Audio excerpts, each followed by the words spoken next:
Two lions, one crown. The king of the beasts versus the king of the jungle. Which one is the true king that sits atop that animal kingdom throne?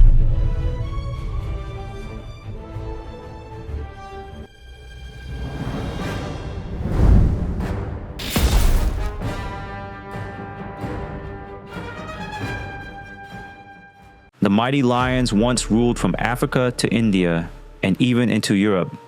A valiant creature, feared, worshipped, and honored across the ages. From the cradle of empires to the farthest reaches of the wilderness, lions were more than beasts. They were living symbols of dominance, guardians of kings, and messengers of the divine. In the East, the Asiatic lion was carved into the very foundations of civilization. In Babylon, it appeared on stone tablets and palace walls, a mark of a ruler's unshakable authority. In Persia, it rose with the sun, its image paired with celestial power to represent courage and divine right.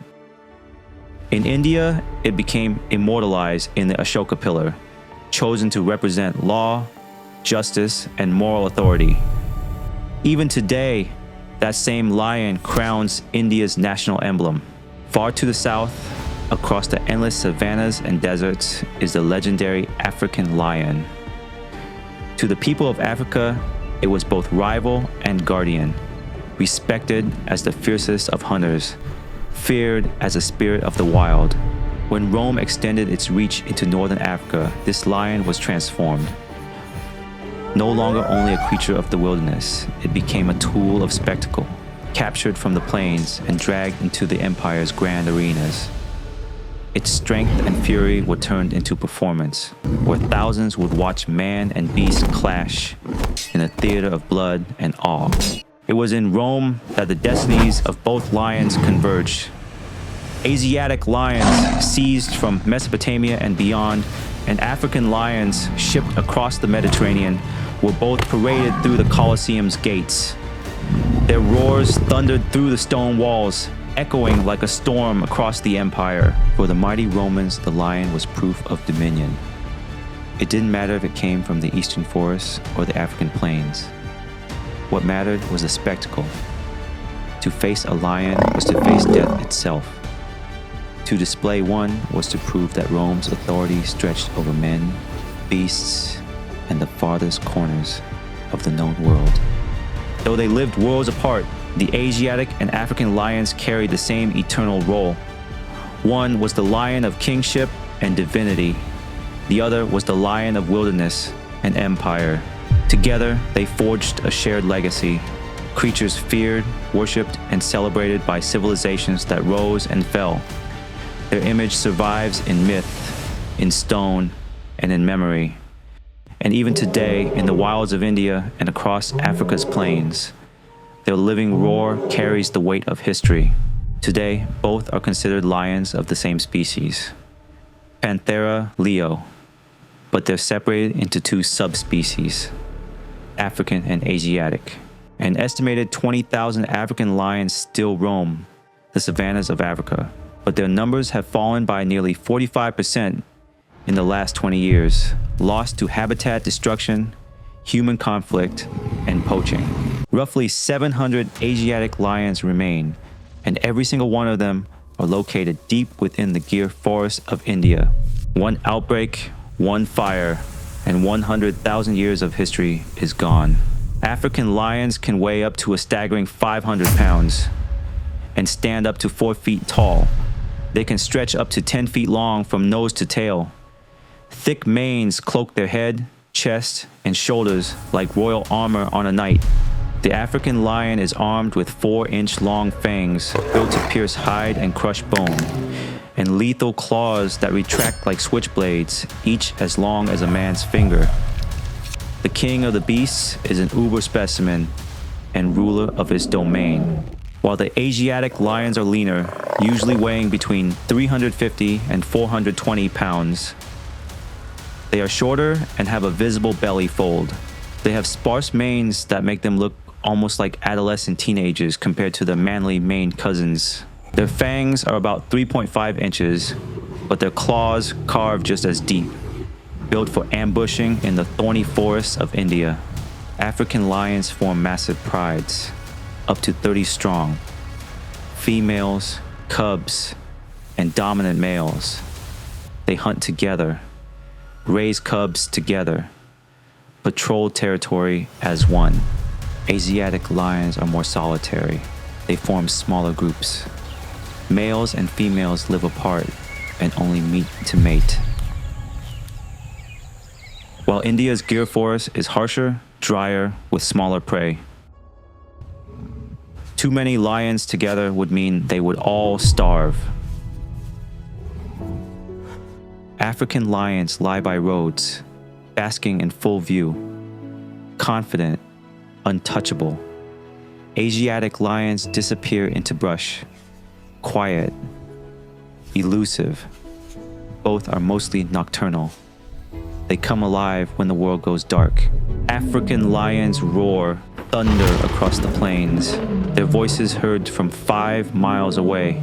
Asiatic lions roar boom through the forests.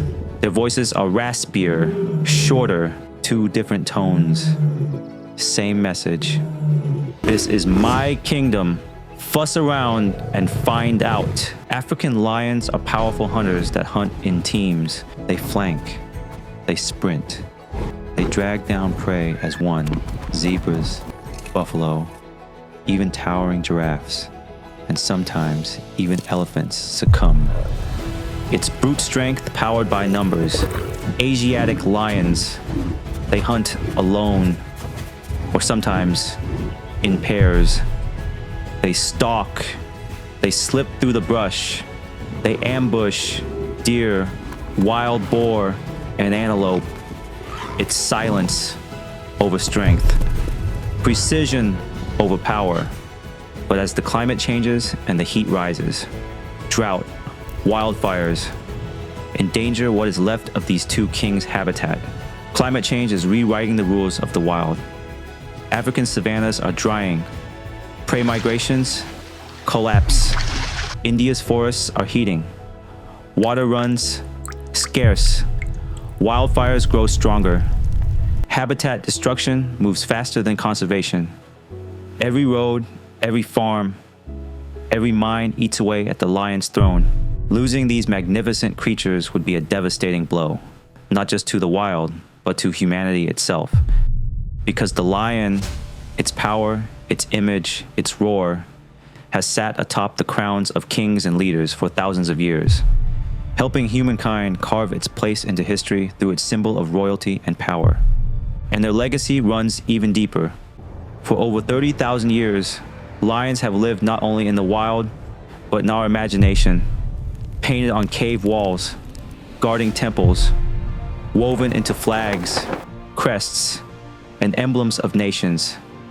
They are more than predators. They are symbols of courage and kingship, and in nature, they are keystone species. When lions keep herbivores in check, grasslands stay healthy. Forests regenerate, water flows, remove lions, and ecosystems collapse. Losing them wouldn't just silence a roar. It would erase a piece of human history. It would unravel a cornerstone of the wild. They are the warning, a crown slipping from the planet's head. So here's the truth.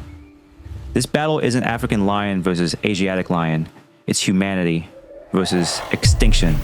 If we let the lion's throne fall, what else follows?